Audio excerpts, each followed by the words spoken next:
We are right back with more from DCV Live. Are you ready? Coming up, interview with Ashleigh Ewald. Hey everybody, welcome back.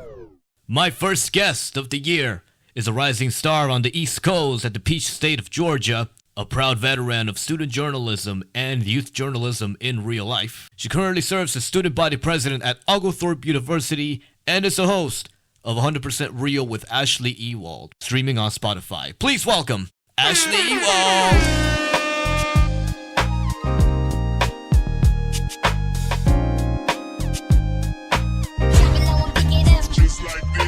Ashleigh, thank you so much for being here.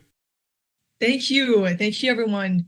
Thank you so much, Jeremy, for having me on and allowing me to be part of this wonderful podcast. I'm so glad to speak with you, and I cannot wait for your questions. Man, I have to say, this is the best intro since CNN began to learn how to host a presidential debate. Like, this is very, very astounding. And by all means, it's an honor to have you on. And before we even dive into just the greatest schisms of Gen Z politics and voter turnout and just the roles that you took throughout your life, you know, that get you to where you are, I wanted to ask firsthand, how was your holiday season and what are you looking forward to in 2024?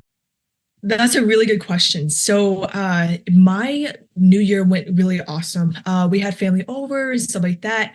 The day before New Year's, so New Year's Eve, like I do every single year, I pull out a Google Doc and I separate my goals and what I look forward to for the entire year into personal, professional, and financial goals.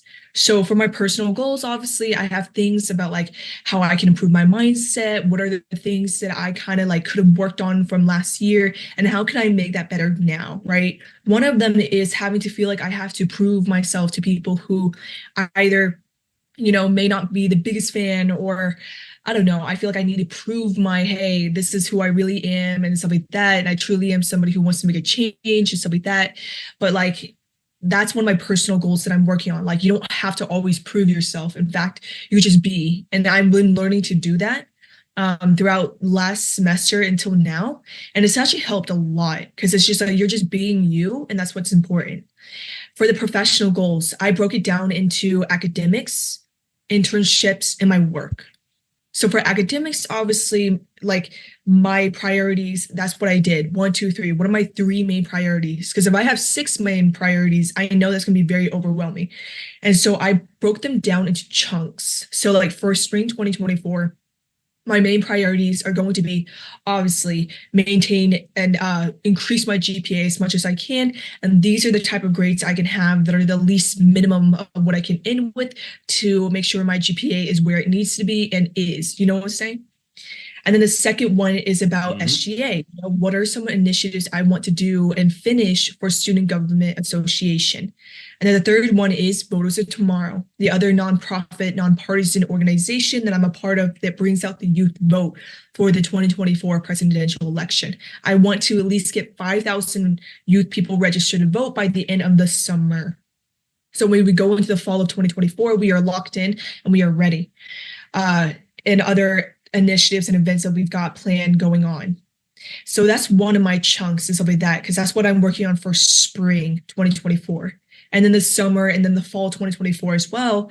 That's where I have my other goals of like publishing and stuff like that in USA Today and writing an op-ed about Gen Z and the power of our voice and how we are so politically engaged in contrast to other previous generations of millennial, baby boomers, Generation X and stuff like that.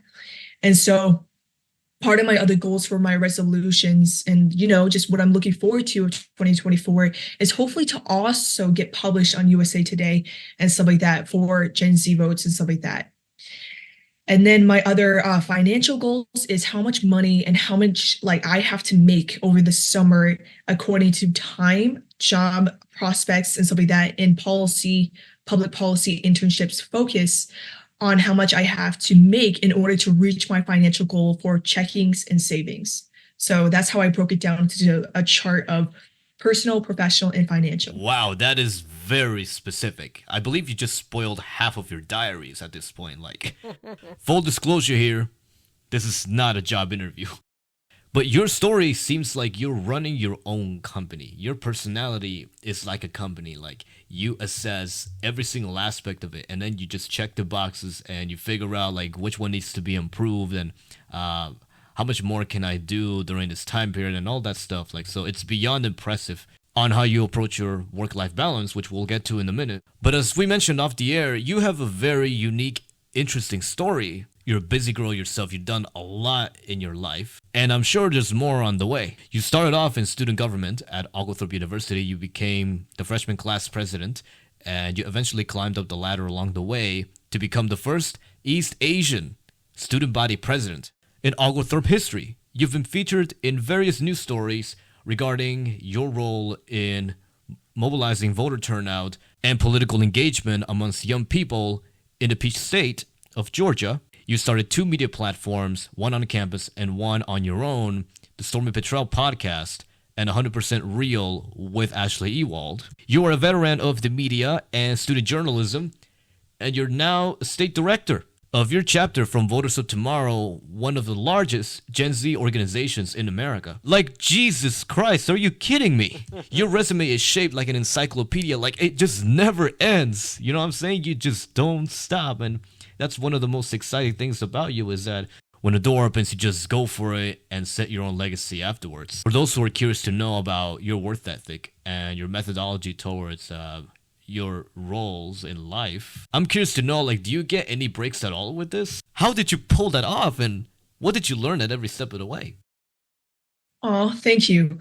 Thank you for asking that. I actually get asked that like frequently by professors and like other like very influential figures and stuff like that, which is interesting coming from them asking me something like this. But the way that I balance all this stuff is that like one, like I do get a lot of the stuff that I do done, even though it's hard to believe because like one, I love the work. Like if I didn't love what I did, if I didn't love Voters of Tomorrow, SGA in school, I'm telling you right now, I would procrastinate so hard, but I don't because I actually love what I do because I see the why of why I do this work. And that's because I don't want people to feel powerless like I did when I was a child.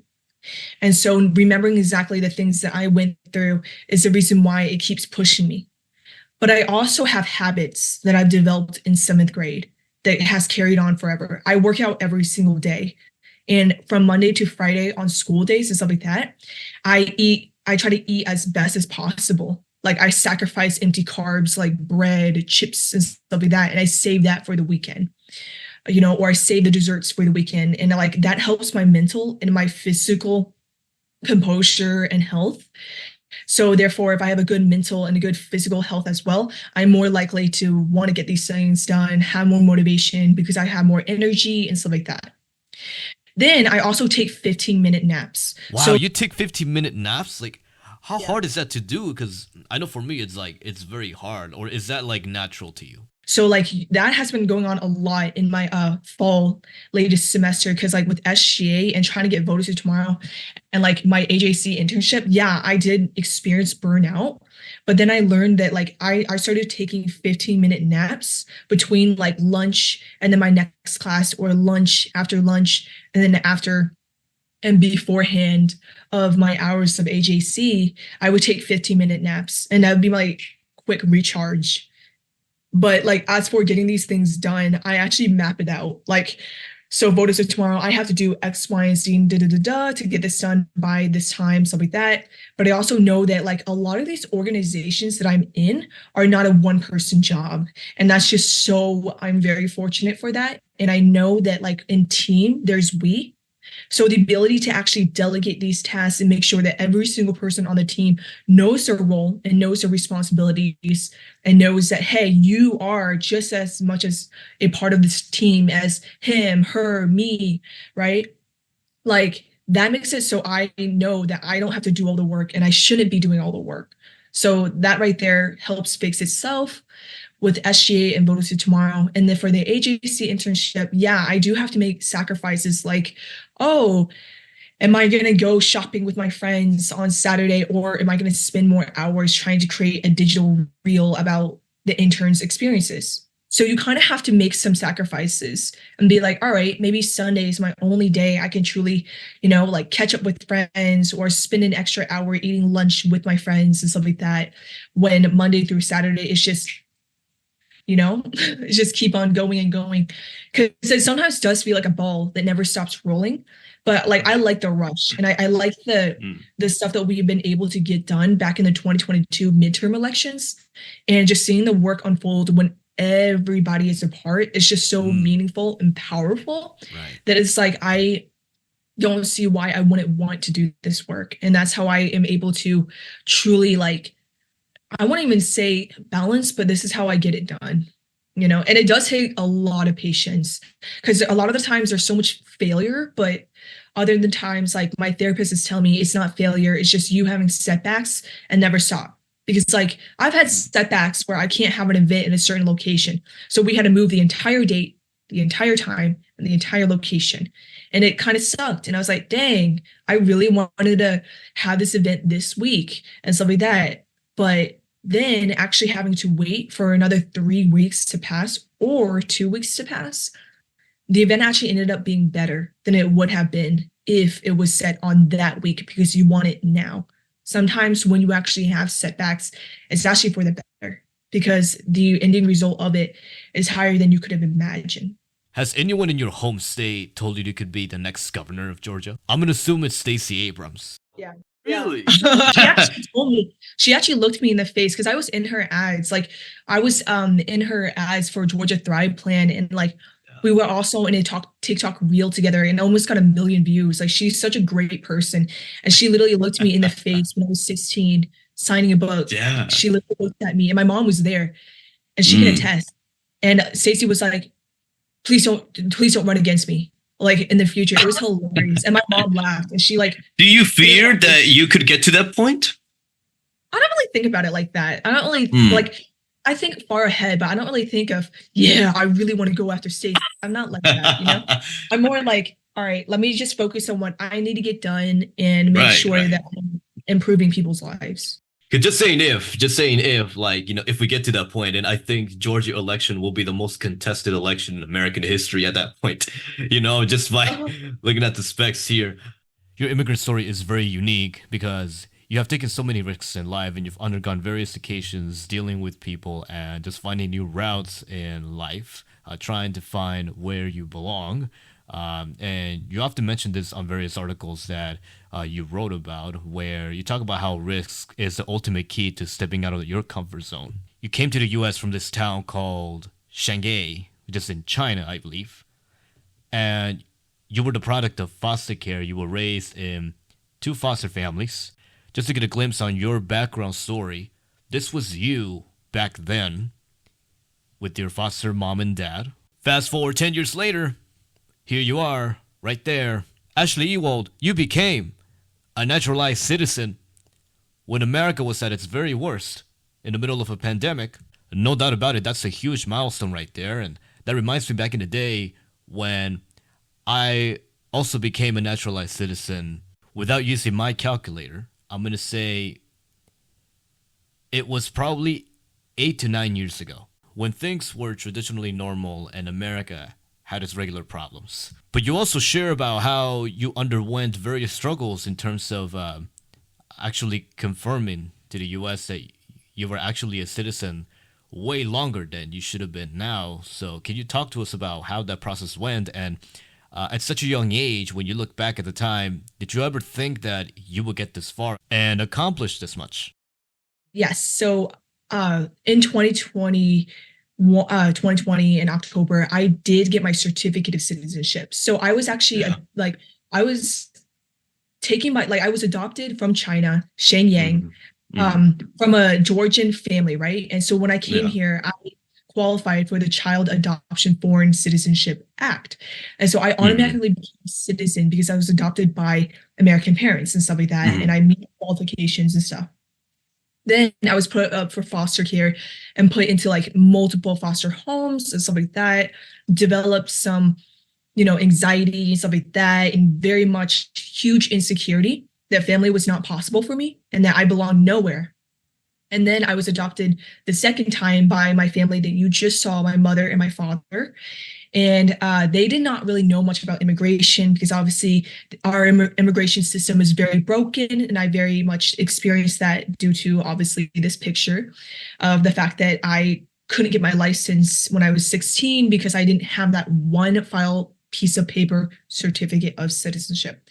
That was proof that I automatically became a citizen because on that certificate of citizenship, it will say that I became an automatic citizen back in 2011 or like, back then when I was a kid, but I got the certificate part in 2020 to prove that.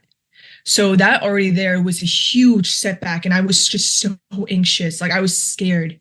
What if I wasn't American enough? What if I couldn't do any of this? So yeah, I didn't like in elementary school, stuff like that, in middle school, I didn't really think that I would honestly get very far in life.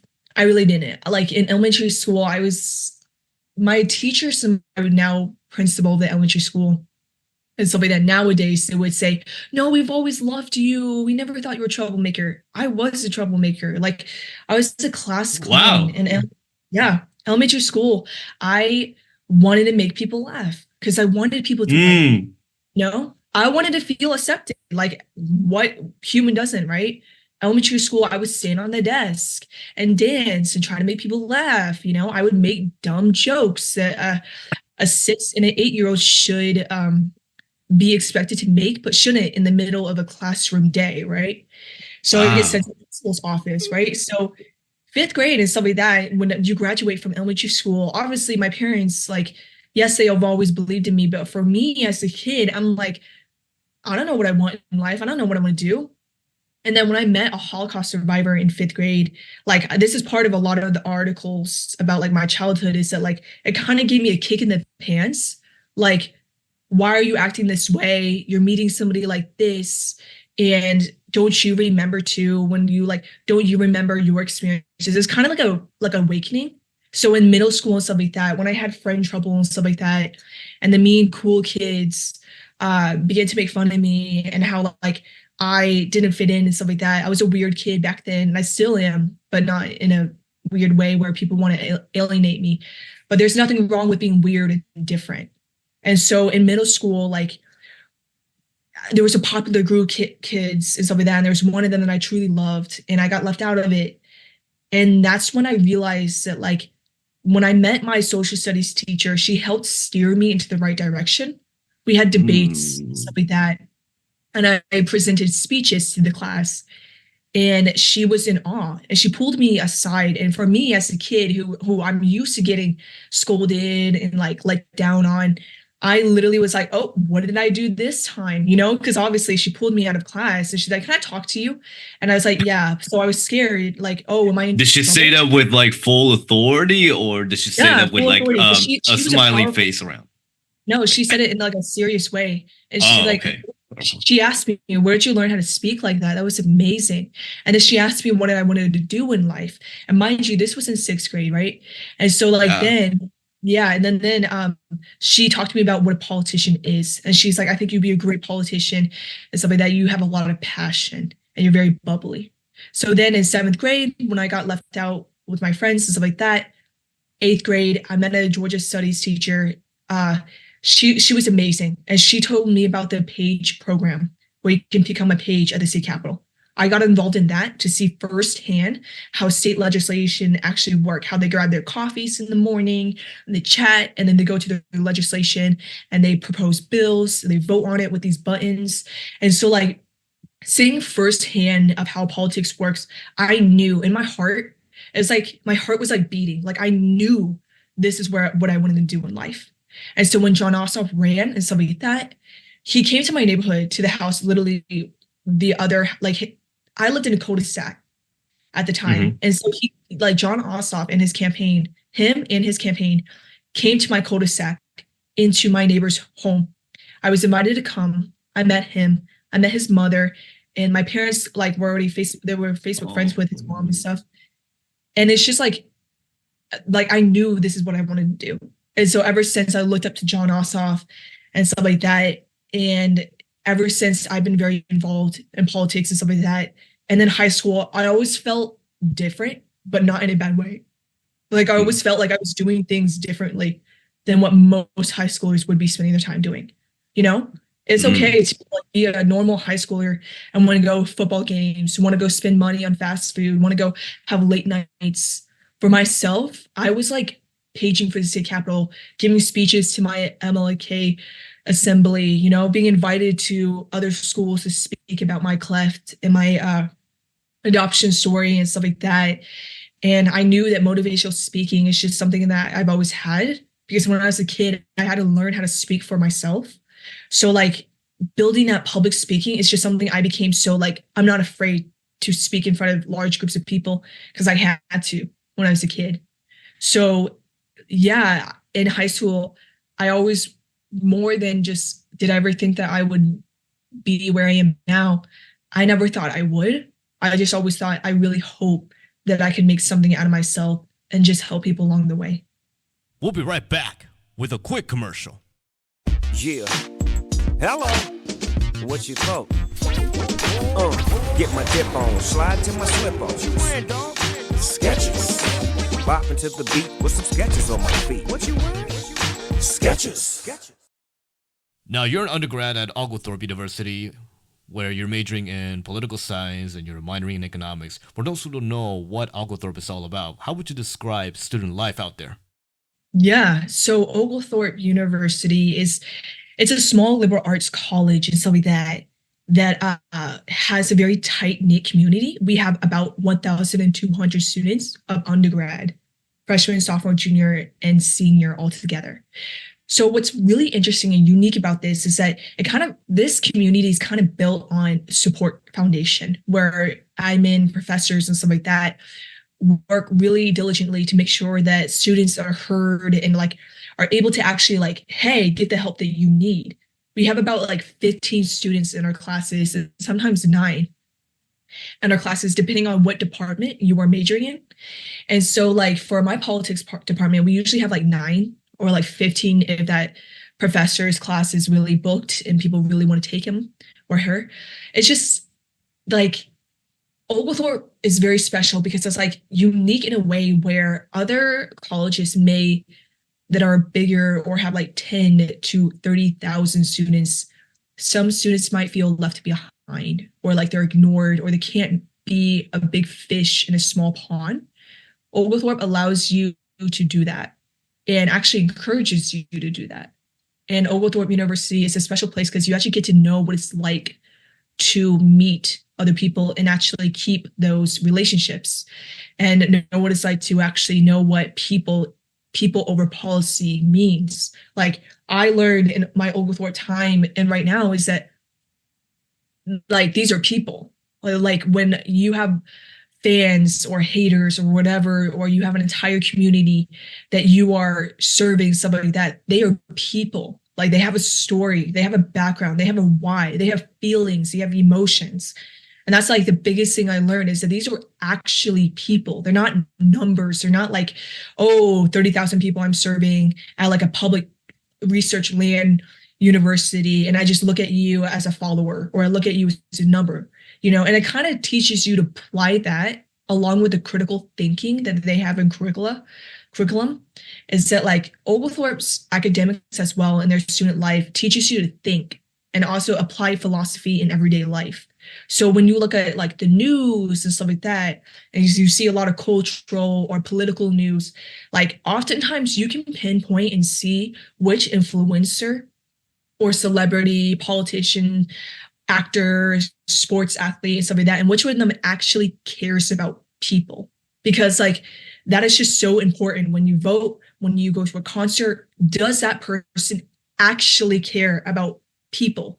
Or do they actually look at you as just a number or a follower? Like we're not numbers, you know, like at a small knit community, you can clearly see that they're people, you know, and when you actually listen to them and hear them, either they're crying over something or they're tough on something or they're passionate when they speak on something, you learn from them. And that teaches you to build meaningful connections. And a lot of times we try to build meaningful relationships without actually knowing what it means to do so or what is a meaningful relationship. We just try to do it without actually understanding the definition. And I used to be that person in high school and in my freshman year of college. I used to be somebody who's like, yeah, you're just another network. But then when you actually undergo Oglethorpe University, you realize that it's more than just networking. Oh, I really want to help. Let's make this a transaction kind of relationship. It's actually about scratching like below that and going deeper into what it means to serve people and to actually know what it looks like to look another human in the face and see them as like another story that needs to be shared or told, and to like make sure that everybody like feels heard, because that's what makes Oglethorpe so special. And here it is. This was you right there when you found out that you became the first East Asian student body president of Oglethorpe University. What was going through your mind around that time?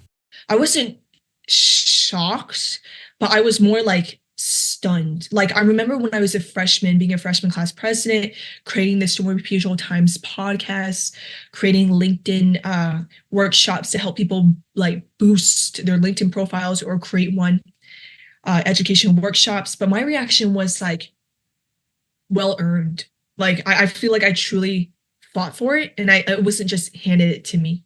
Because at first I did have imposter syndrome and be like, oh man, since I was already mentored by the previous president, I feel like I just was like meant to have it. But then after like really self-reflecting, I realized that I actually earned that. And that it's not imposter syndrome. I earned that. And I earned the people's trust, and just being myself like showed people genuineness, like genuine, like people know when you're genuine, and when you care. And I think that like put the nail in the coffin and showed it. So I was very grateful more than anything. Talk to me about the work behind the scenes that it took to come up with these two enormous platforms. Your first podcast, the Stormy Petrel Times, was designed to deliver campus news and any other news involving student life and the work behind the scenes that students and faculty do at Oglethorpe University. And before that, you launched your own show called 100% Real with Ashleigh Ewald, both embodying the backbone of student journalism. How did these platforms shape your perspective on the state of youth journalism today and impacted your vision on democracy and activism?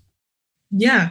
So in the pandemic time and stuff like that, in 2020 junior year, in the spring of my junior year, when we all got back from Disney World for an SGA trip, pandemic broke out. Everybody was on lockdown. Everybody was virtual, right?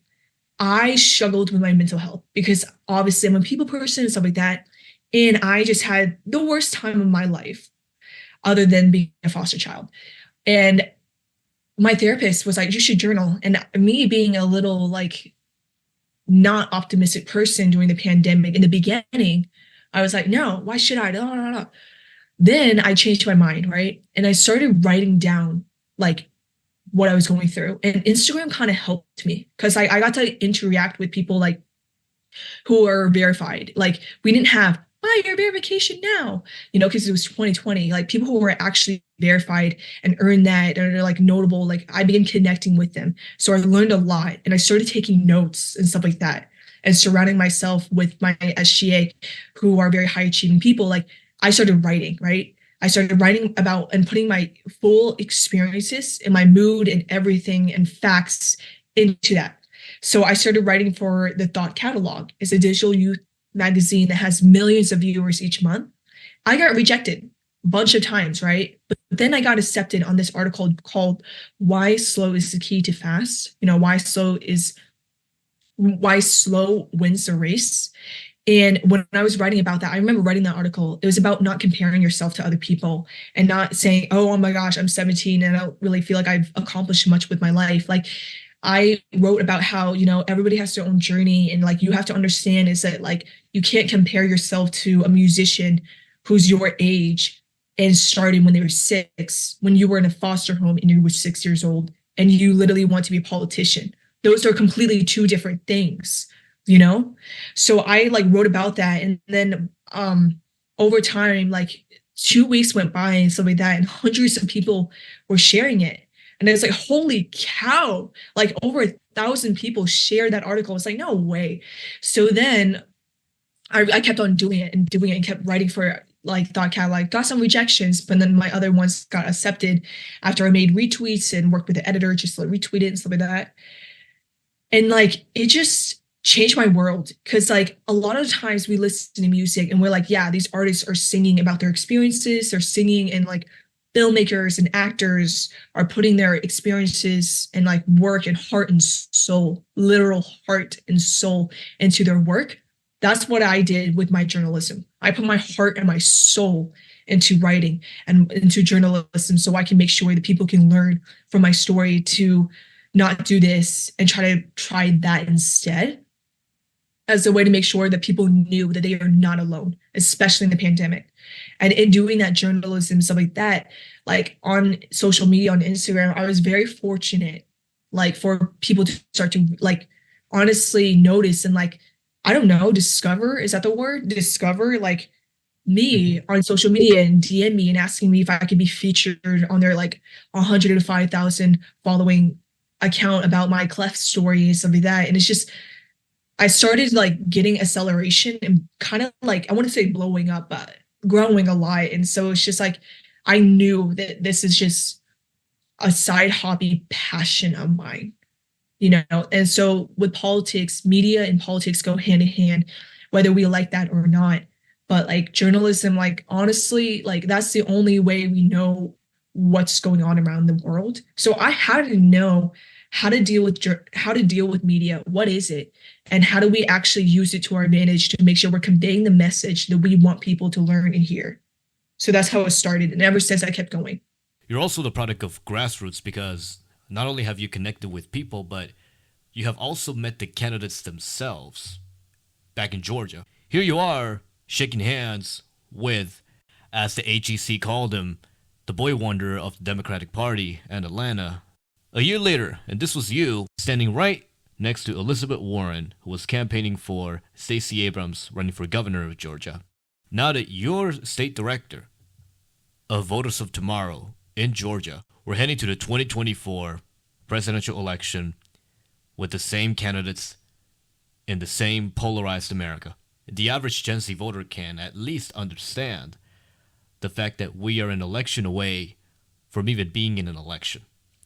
And I say this because in the past two elections, well, 2020 and 2022, we have turned out in massive numbers. We have set new records on every election. 26 million people have turned out and casted their ballots in 2020, and over 30% of young voters ages 18 and above did the same thing in 2022. Can you give us a sense on what is it that you're going to be looking at as we head on to the 2024 election in terms of the Gen Z vote?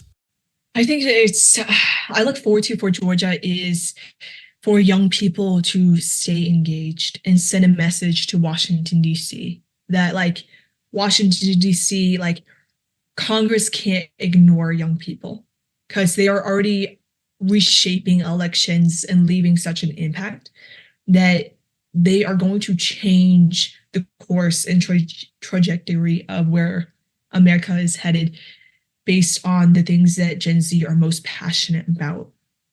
And it's very clear that Gen Z is very politically engaged and stuff like that.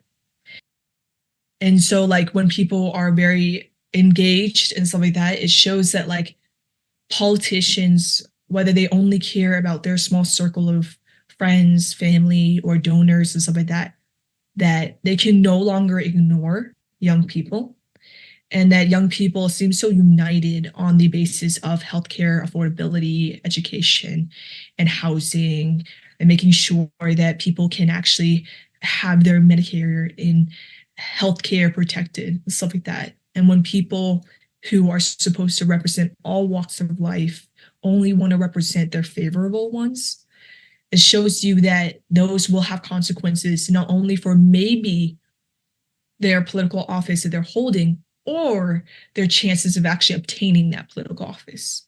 It's interesting because throughout American history, we've seen political parties, factions, and even the mass media undermine the power behind young people as voters. And I remember during the 2016-2018 election, no one was that optimistic, you know what I'm saying, to motivate young people to run for office.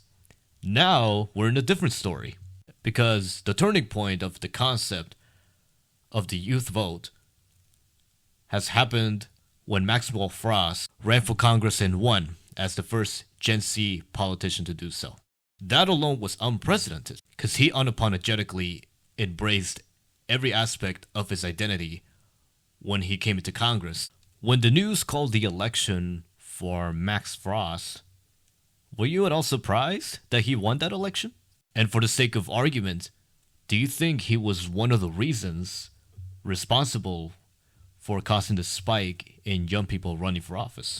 In 2022, I did expect for Gen Z people to run, and I definitely expected and looked forward to young people becoming involved because I was always surrounded by people who are like that. Like I've always surrounded myself with people who are go-getters and are change makers. So it did not surprise me that the fact that Gen Z person would run and win, and then young people also become involved. So that was not surprising because a lot of my friends are people who are doing that. And my other friend too is also running for state representative, and he's 21, and I've known him since 14. So I'm just like, okay, obviously I'm not shocked because I love those people who do that kind of stuff, and I already hang out with them. So it's kind of like, yes, you will.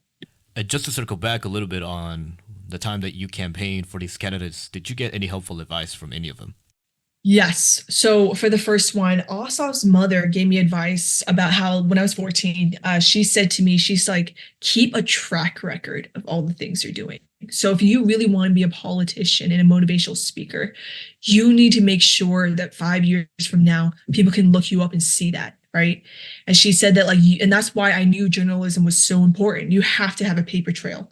It's one thing to be 20 and then 21. And I thank her for it now. Because she could not be more right. I'm 21 years old now. And people can look me up and see that ever since I was 14 and stuff like that, I've been doing stuff. And I don't have to tell them that. They can see it. There's a paper trail versus somebody, for example, when I was a freshman in college and stuff like that, running for freshman class president, I had a Linktree and I created my LinkedIn the summer before freshman year of college. And that really saved me. That really helped me a lot when I was campaigning. I was like, I really want to do this and that for our freshman class and stuff like that. And I can get it done. Here's proof. Go on my Instagram. Here's proof. Look me up. Here's proof. Look me up on LinkedIn. I can get it done. That's my proof. That's my track record. So the other people that were running against me, I looked them up on social media and stuff like that. Ever since high school, I've always used it as a way to be a platform and make sure that I can use it. So when I do run for office, I can still use that same exact Instagram that I had since I was a sophomore in high school. And they can go back and always see all the things I did back then, and all the comments from all those influential figures and stuff like that. I knew that this is very futuristic thinking, but this futuristic thinking is a big advice that the Asaf family gave me. It's yeah, be present, but you have to leave a paper trail. You have to. Because it's one thing for your other candidates, for example, my freshman class president, is something that the other candidates were saying, yeah, I can get it done too. Ashley thinks she's all that. But then when you look them up and they don't have a LinkedIn, or when you see all their stuff, it shows you who's done the work and who has the entire track record of getting things done. And that's the person who probably will win. And I could not be more accurate on that, which I'm very fortunate to say that I took the Asaf's advice. For Stacey Abrams, the whole be vigilant, stay active, don't be passive, don't give up, is something that I still hold with me to this day. Your show, 100% Real, with Ashleigh Ewald, has been on the air for more than 2 years. And this is no joke, but Feastspot Media released their own report where they ranked your show as one of the top 10 best student talk shows in the country. And as someone who comes from a journalistic background, and we can relate to this since we both have platforms, we both got involved in student journalism, you featured several guests, each with its own unique story.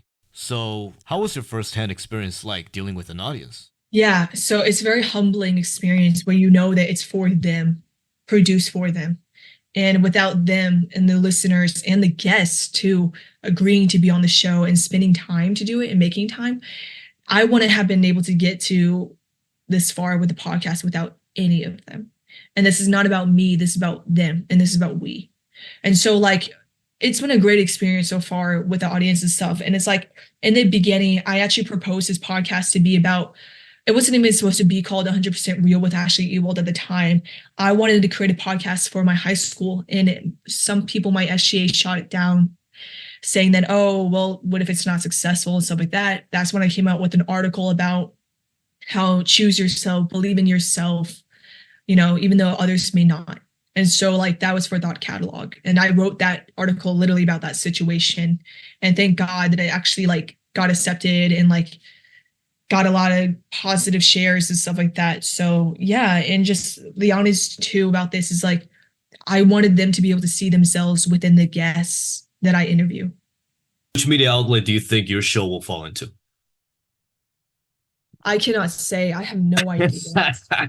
Just make your own media outlet and start from there, you know? You know what I'm saying? Make things easier for everybody.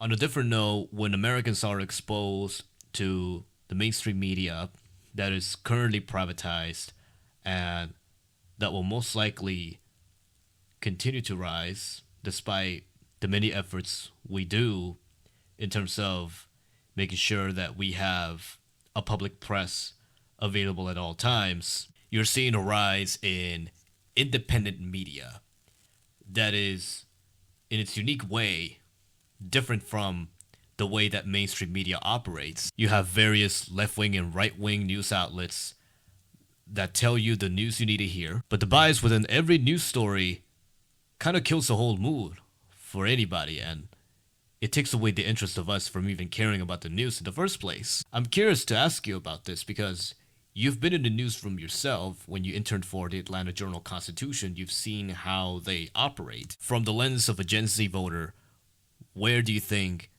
the future of the press will go from here?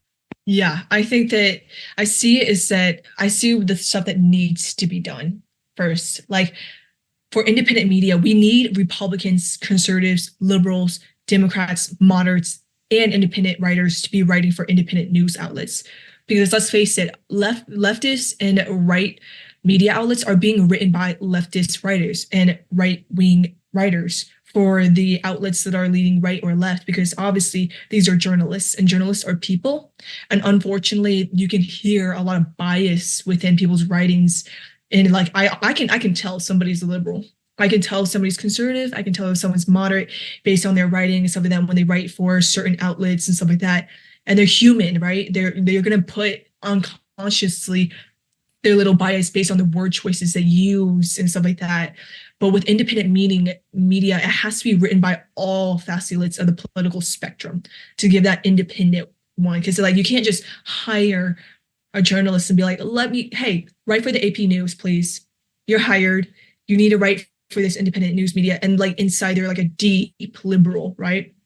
Like that's going to show in that independent news, like articles that they write and stuff like that.